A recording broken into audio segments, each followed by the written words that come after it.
కాంగ్రెస్ పార్టీలను చూస్తే నవ్వొస్తుంది నాకు. వాళ్ళు అనుకున్నది ఏదో తెలుసా?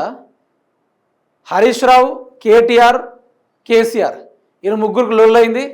హరీష్ రావుకు వాళ్ళందరికీ ఇక ఆ కోఆర్డినేషన్ లేదు, తెగిపోయిందని చెప్పేసి వీళ్ళు మాట్లాడుకున్నారు కదా. హరీష్ రావు కనిపించకుండా పోయిండు, పార్టీకి దూరంగా పోయిండు. అవును, హరీష్ రావు పార్టీకి దూరంగానే పోయిండు. ఎందుకంటే కాంగ్రెస్ పార్టీని అంతం చేయడానికి దూరం పోయిండు. కాన్సార్ సినిమాల కర్త ఆయన ఏం చేస్తాడు? నాకు తెలియకుండా ఈ కాన్సార్లో ఏదో జరుగుతుంది, అది తెలుసుకోవడానికి నేను బయటికి వెళ్తున్నా అని చెప్పేసి ఆ కర్త బయటికి వెళ్తూ ఉంటాడు. కర్త బయటికి వెళ్ళి తిరిగి వచ్చేలోపు అన్ని సమస్యలకు సమాధానం తీసుకునే వస్తాడు. అదే తీరుగానే హరీష్ రావు గారు బయటికి పోయి ఓ మంచి లాజిక్ తోటే వచ్చిండు. కాంగ్రెస్ పార్టీ యొక్క అవినీతి అక్రమాలు అన్నీ బయట పెట్టేసిండు. ఏం ముఖం పెట్టుకుంటావు రేవంత్ రెడ్డి అని చెప్పాలనిపిస్తుంది. అయితే ఆ యొక్క సబ్జెక్ట్ని, ఆ పాయింట్ని మీరే వినండి. స్కామ్ల రాజ్యం అట ఇది. ఏం రాజ్యం? స్కామ్ల రాజ్యం. 1000 కోట్లు భూకుంభకోణం, సీఎం అత్యంత సన్నిహితుడి ప్రమేయం, 180 ఎకరాల భూమిని కాజేశారు, మంత్రుల కుటుంబ సభ్యుల పేరు మీద భూములు, హైకోర్టుకు తప్పుడు అఫిడవిట్లు ఇచ్చారు, ప్రభుత్వ భూమి అంటూ హైకోర్టులో ఆర్డీఓ అఫిడవిట్ నిషేధిత జాబితాల్లో పెట్టాలని ఎంఆర్ఓకు ఆదేశం, ఆర్డీఓ ఆర్డర్ వచ్చిన 4 రోజుల తర్వాత ప్రైవేట్ వ్యక్తులదని తహసీల్దార్ అఫిడవిట్, కలెక్టర్కు తెలియకుండా ఇదంతా జరిగిందా? ప్రభుత్వ పెద్దల ప్రమేయం లేకుండా తహసీల్దార్కు అంత ధైర్యం ఎక్కడిది? ఎంఆర్ఓను కాపాడుతుంది ఎవరు? భూమి ఆధారాలు బయటపెట్టిన హరీష్ రావు. ఇక ఈ కథ చూడండి మీరు, ఇది భలే ఉంటుందబ్బా. రూపాయలు 1600 కోట్లు బొగ్గు మాయమట. బొగ్గునే మాయం చేసిరట వీళ్ళు.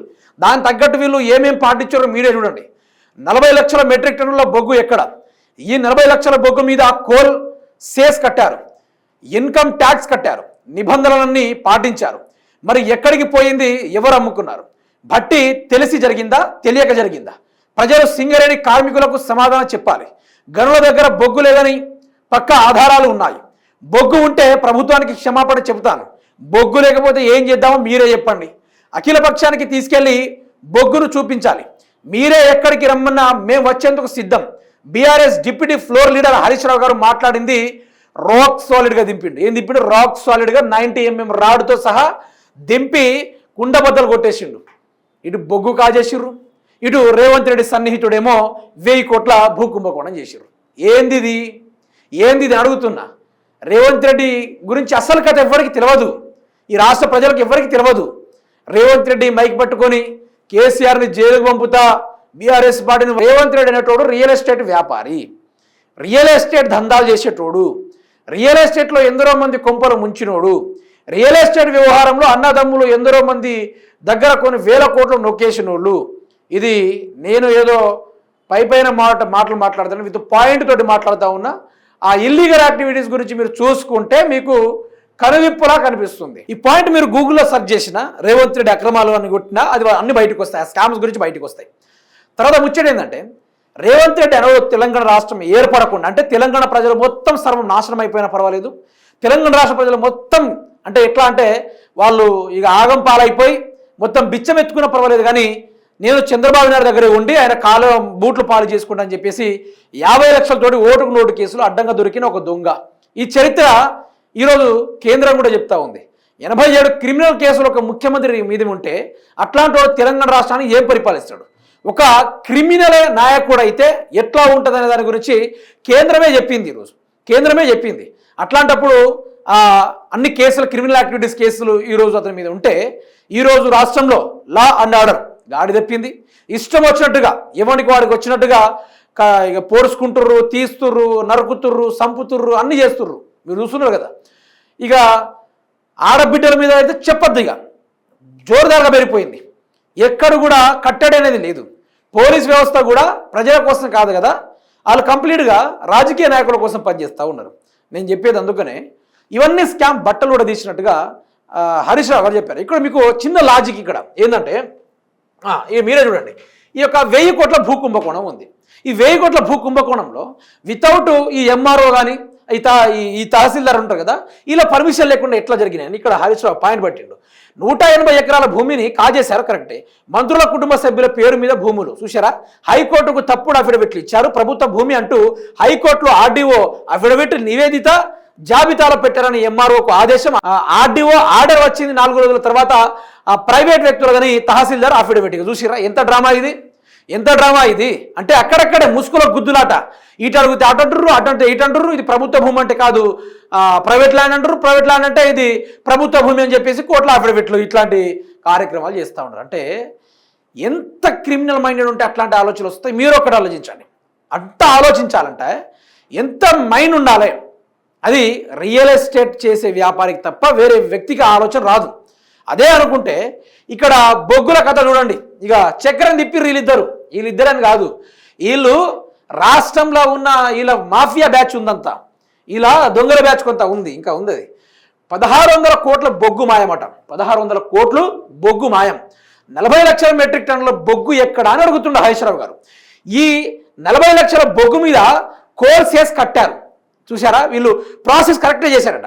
ఇన్కమ్ ట్యాక్స్ కట్టారు, నిబంధనని పాటించారు. మరి ఎక్కడికి పోయింది, ఎవరు అమ్ముకున్నారు ఆ బొగ్గును అడుగుతున్నాడు హరీష్ రావు గారు. భట్టికి తెలిసి జరిగిందా, తెలియక జరిగిందా? ప్రజల సింగరేణి కార్మికులకు సమాధానం చెప్పాలి. గనుల దగ్గర బొగ్గు లేదని పక్కా ఆధారాలు ఉన్నాయి. ఎవరి దగ్గర ఉన్నాయి? హరీష్ రావు దగ్గర. గనుల దగ్గర బొగ్గు అసలు లేదట, ఆ ఆధారాలు ఆయన దగ్గర ఉన్నాయట. బొగ్గు లేకపోతే ఏం చేద్దామో మీరే చెప్పండి. అఖిల పక్షాన్ని తీసుకెళ్లి బొగ్గును చూపించాలి. మీరే ఎక్కడికి రమ్మన్నా మేము వచ్చేందుకు సిద్ధం. BRS deputy floor leader Harish Rao. చూశారు కదా, ఇక కథ ఇట్లుందబ్బా, కథ ఇట్లుంది. అంటే హరీష్ రావు గారు విత్ ఆధారాలతో అక్కడ బొగ్గు లేదు, ఎవరికి అమ్ముకున్నారో చెప్పండి అని చెప్పేసి ఆయన మాట్లాడుతూ ఉన్నారు. రాబందుల రాజ్యం, రాబందులను ఏరుకొని తినుకునే రాజ్యం ఇది, ఆషామాషి రాజ్యం అయితే కాదు. అందుకనే హరీష్ రావు గారు ఎక్కడో వెళ్ళిపోయిర్రు, పార్టీ నుంచి బయటికి వెళ్ళిపోయిర్రు. అంటే ఆధారాలతో తిరిగి వచ్చిండు. ఆధారాలతో తిరిగి వస్తే ఈరోజు కాంగ్రెస్ మళ్ళీ లబోదిబం ఒత్తుకునే కార్యక్రమాలు. ఇన్ని రోజులు వరుసబట్టి కేసీఆర్ వెనకాలపడు, బీఆర్ఎస్ వెనకాలపడు చేసిర్రు కదా. ఇప్పుడు బీఆర్ఎస్ వాళ్ళు మీ వెనకాలపడుతున్నారు. మీరు ఏ బొక్కలు దాచుకోండి. ఇక మీ మీడియాలు ఎలా పని చేస్తాయో నేను చెప్పిన మొన్ననే. బీఆర్ఎస్ పార్టీ దగ్గర ఉన్నంత బ్యాక్గ్రౌండ్ ఈ భారతదేశంలో నరేంద్ర మోడీకి కూడా లేదు. బీఆర్ఎస్ పార్టీకి ఉన్నంత ఇంటెలిజెన్స్ ఈరోజు భారతదేశంలోనే అంత ఇంటెలిజెన్స్ లేదు. అంటే వాళ్ళు రాష్ట్రాన్ని ప్రొటెక్ట్ చేస్తూ ఉన్నారు. దుండగుల నుంచి, ద్రోహుల నుంచి, బీజేపీ మతాలని చెప్పేసి రాజకీయాలు చేసే వాళ్ళ దగ్గర నుంచి, అభయహస్తం పేదరి భస్మాసరాస్తం చూపే ఈ యొక్క కాంగ్రెస్ నుంచి బీఆర్ఎస్ పార్టీ ఒక కురుక్షేత్ర యుద్ధాన్ని పన్నుకున్నది. నేను అందుకని అంటున్నా, సినిమాలో లేని మజా ఈరోజు రాష్ట్ర రాజకీయాల్లో ఉంటుంది. ఆ మజా ఎక్కడ దొరకదు. అది వన్ అండ్ ఓన్లీ తెలంగాణ రాష్ట్రంలో దొరుకుతుంది. ఇందులో 3 హీరో ఉంటారు. 100కు పైగా కాంగ్రెస్ సీఎం, మంత్రులు, ఎమ్మెల్యేలు, నాయకులు, వీళ్ళందరూ విలన్స్ అన్నమాట. ఈ సినిమా బాగుంటుంది. ఇది మీరు ఎన్నికలు వచ్చేదాకా చూడండి. రోజుకో బాంబు కాదు, వరుసబట్టి బాంబులు పెట్టి లేపుతూనే ఉంటారు. మీరు చూడండి.